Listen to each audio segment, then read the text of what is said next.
मायके वर्सेस ससुराल में गरीब बहू की केयर। किचन में चूल्हे पर कढ़ाई में सब्जी उबल रही होती है। खाने की खुशबू पूरे घर में फैली हुई थी। पूजा रोज की तरह अपने ठीक समय पर रोटी बेल रही थी। उसके चेहरे पर डर और थकान साफ दिख रहा था। तभी दरवाजे की जोरदार आवाज आती है और सौतेली माँ, सौतेली बहन और उसका सौतेला भाई एक साथ अंदर आते हैं। ला पूजा, जल्दी करके खाना लगा दे।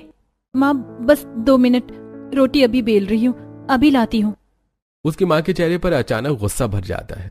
वो पूजा के पास आती है और जोर से उसका हाथ पकड़कर पीछे मोड़ देती है। पूजा दर्द से चिल्लाती है, 2 मिनट? जब तक तुझे खुराक ना मिले तू कहाँ ढंग से काम करती है? ऐसे बैठे बैठे क्या होगा? मम्मी माफ कर दीजिए, छोड़ दीजिए मेरा हाथ, मुझे दर्द हो रहा है। जल्दी कर वरना ऐसा मारूंगी ना कि अपनी माँ को याद करने लगेगी। सौतेली माँ उसका हाथ छोड़ती है और पूजा ने दर्द दबाकर फिर से आटे में हाथ डाला और उसने हर रोटी पर ध्यान से हाथ फेरा और उसके हाथों की सूजन दिख रही थी। रोटियां बनाकर पूजा ने थालियां सजाई और खाना मेज पर लगाया।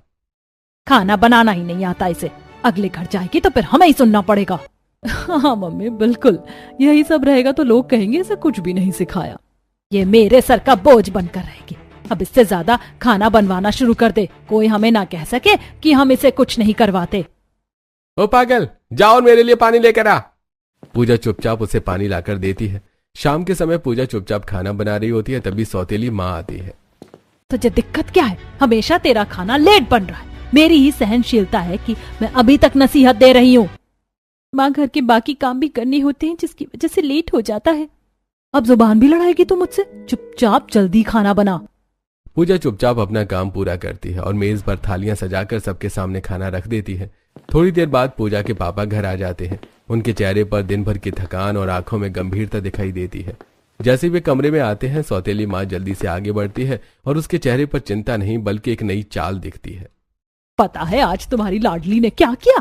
पड़ोस की 3-4 सहेलियां मेरे घर आई थी और उनके सामने ये कह रही थी कि मैं इस पर बहुत अत्याचार करती हूँ, इसे बहुत मारती हूँ और हर बात पर डांटती हूँ।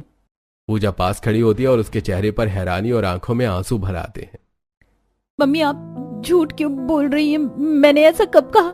अच्छा, मुझसे जुबान लड़ेगी? देख रहे हो आप, ये मुझे ऐसे उल्टा जवाब देती है और जब मैं इसे काम बताती हूँ तो काम भी नहीं करती। ये कहकर सुनीता झूठ मूठ रोने लगती है और पूजा के पापा का चेहरा लाल हो जाता है। वो गुस्से में उठकर खड़े हो जाते हैं। पूजा, क्या तेरी मम्मी सही कह रही है? तू घर का कुछ काम नहीं करती?